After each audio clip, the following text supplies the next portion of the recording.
네, 찬송가 30, 수요일입니다. 32장 만유의 주제, 찬송가 32장 만유의 주제를 찬송합니다.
오늘 우리 주시는 말씀은 다니엘서 4장 1절에서 18절까지입니다. 다니엘서 4장 1절에서 18절까지 구약 성경 다니엘서 4장 1절에서 18절까지 말씀 같이 들어갑니다. 1절입니다. hul문간에서 왕은 천하에 거주하는 모든 백성들과 나라들과 각 언어를 말하는 자들에게 조서를 내리느니 원하느니 너에게 큰 평강이 있을지어다. 지극히 높이 하나님이 내게 하신 이적과 놀라운 일을 내가 알게 보기를 주리로 하노라.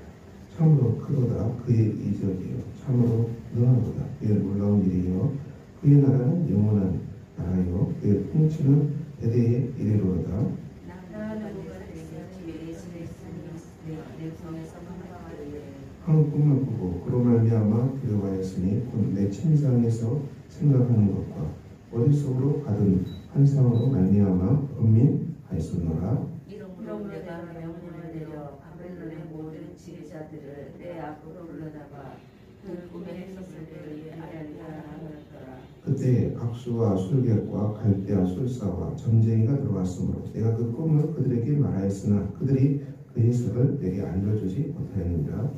그 후에 다니엘이 내 앞에 들어왔으니 그는 내 신에 일어나다라 벨드사살이라 이름한 자요 그의 안에는 거룩한 신들의 영이 있는 자라.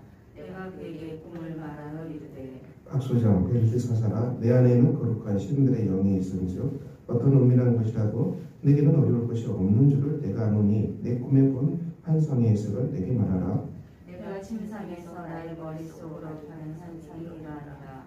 내가 본즉 땅의 중앙에 한 나무가 있는 것을 보았는데 높이가 높더니 그 나무가 자라서 견고하여지고 그 높이는 하늘에 닿았으니 그 모양이 땅 끝에서도 보이겠고 그 잎사귀는 아름답고 그 열매는 많아서 만민의 먹을 것을 많고 들짐승이 그 그늘에 있으며 공중에 나는 새는 그 가지에 깃들이고 육체를 가진 모든 것이 거기에서 먹을 수 없더라. 내가 침상에서 머릿속으로 받은 환상 가운데 또 본즉 한 순찰자 한 거룩한 자가 하늘에서 내려왔는데 그가 소리질러 이처럼 이르기를 그 나무를 베고 그 가지를 자르고 그 잎사귀를 떨고 그 열매를 해치고 짐승들을 그 아래에서 떠나게 하고 새들을 그 가지에서 쫓아내라. 그러나 그 뿌리의 그루터기를 땅에 남겨두고 새와 멋줄로 동이고 그것을 들풀 가운데 두어라. 그것이 하늘 이슬에 젖고 땅의 풀 가운데서 짐승과 더불어 제 몫을 얻으리라.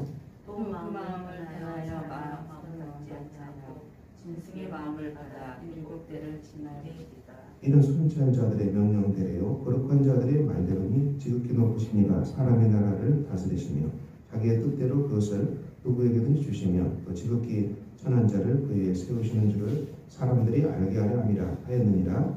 나 느부갓네살 왕이 이 이름을 구하리하니 벨벨사사라 그 해석을 밝히 말하라. 내 나라 모든 지휘자가 이에게 그 해석을 알게 하지 못하였으나 오직 너는 능히하리니 이는 거룩한 신들의 영이 내 안에 있으니라. 아멘. 느부갓네살 왕이 평안할 때 그가 한 꿈을 꾸고 그로 말미암아 두려워했는데요. 그래서 그 꿈을 해석하라고 많은 지혜자들을 불렀지만은 그들의 해석을 못하고 이 다니엘이 앞으로 나오죠. 다니엘이 앞으로 나오고 다니엘로 하여금 이 꿈을 해석하게 합니다. 느부갓네살의 꿈은 무엇입니까? 보면 10절 이하에 자세히 나오죠. 한 큰 나무가 자라서 이제 견고해지고 그 나무로 말미암아 많은 들짐승이 깃들고 공중에 나는 새도 깃들고 이렇게 참 많은 열매를 준 나무였는데 13절에 거룩한 자가 하늘에 내려와서 그 나무를 자르고 다 해치고 다 떠나게 하라. 그렇지만 그릇만 남겨두라. 그래서 이제 하늘 이슬에 젖고 땅의 풀 가운데서 짐승과 더불어서 제 몫을 얻으리라. 그래서 이 나무가 어떻게 됩니까? 사람의 마음이 아니고 짐승의 마음을 받아 7년을 보낼 것이다. 그리고 이제 17절에 그 지극히 높으신 이가 사람의 나라를 다스리시며 자기의 뜻대로 그것을 누구에게 주시며 지극히 천한 자를 세우신 줄을 사람들이 알게 하려 함이라. 여기까지가 이제 이 꿈의 내용입니다.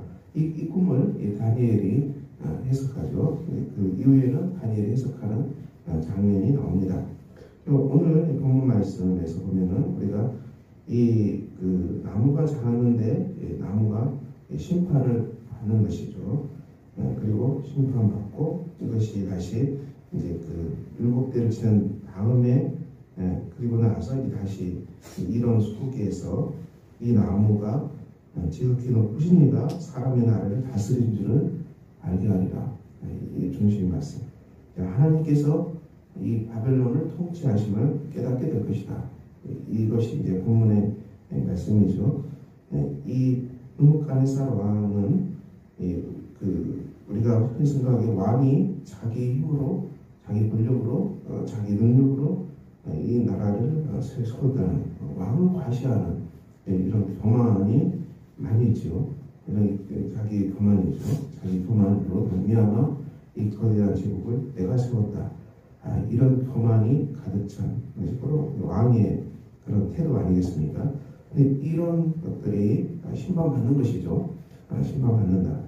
우리가 삶을 살아가는 길은 정말 나의 교만으로 살아갈 수 없는 것이죠. 내 교만으로, 내 힘으로, 내 능력으로 살아갈 수 없는 일들이 많이 일어납니다.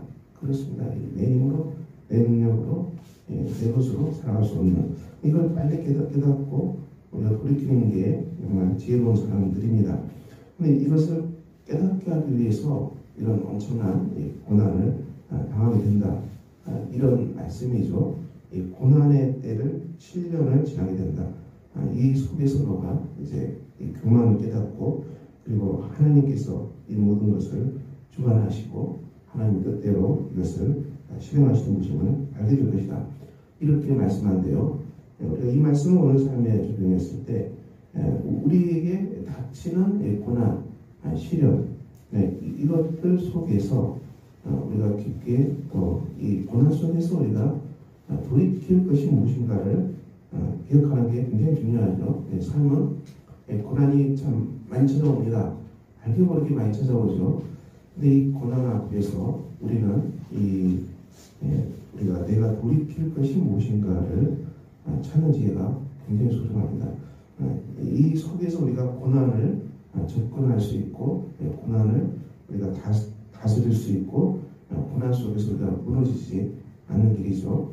그리고 하나님은 이 고난 속에서 내게 하나님의 통치, 하나님의 나라를 건축하신다. 내 안에 건축되는 하나님 나라, 내 안에 건설되는 주님의 나라를 기억하고 내 마음속에 또 내가 머무는 공동체, 교회, 가정, 일터에도 하나님은 나를 통해서 이 하나님의 나라를 건축해 가십니다. 그 중심이 우리의 심령이죠. 우리의 마음속에 이 하나님의 통치가 임하게끔 우리가 고난 앞에서 하나님을 향해서 이 마음을 여는 것이 중요합니다. 우리가 출애굽 광야에서 모세의 삶을 들을 필요가 있죠. 모세에게 돌이 잘 날라오죠. 잘 날라오면 모세가 하는 것은 항상 엎드렸습니다. 완전히 엎드렸죠. 이게 이제 지도자가 해야 될 가장 중요한 몫입니다. 우리가 지도자를 향해서도 돌이 날라올 때 저도 그렇고 저도 늘 기억하는데 제가 엎드려서 하는 게 기도해야 돼요. 엎드려서 기도하고 완전히 엎드려서 수그린다고 그러는데 완전히 엎드려서 하나님 여기에서 내게 말씀하시는 하나님의 음성을 듣기 원합니다. 이렇게 완전히 엎드리는 모세처럼 엎드리는 자세죠. 고난 앞에서 엎드리는 것입니다.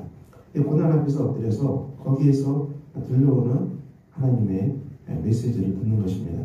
그것은 우리가 죄로부터 돌이키고 그리고 이 죄가 용서함 받고 돌이키고 용서함 받는 것이죠.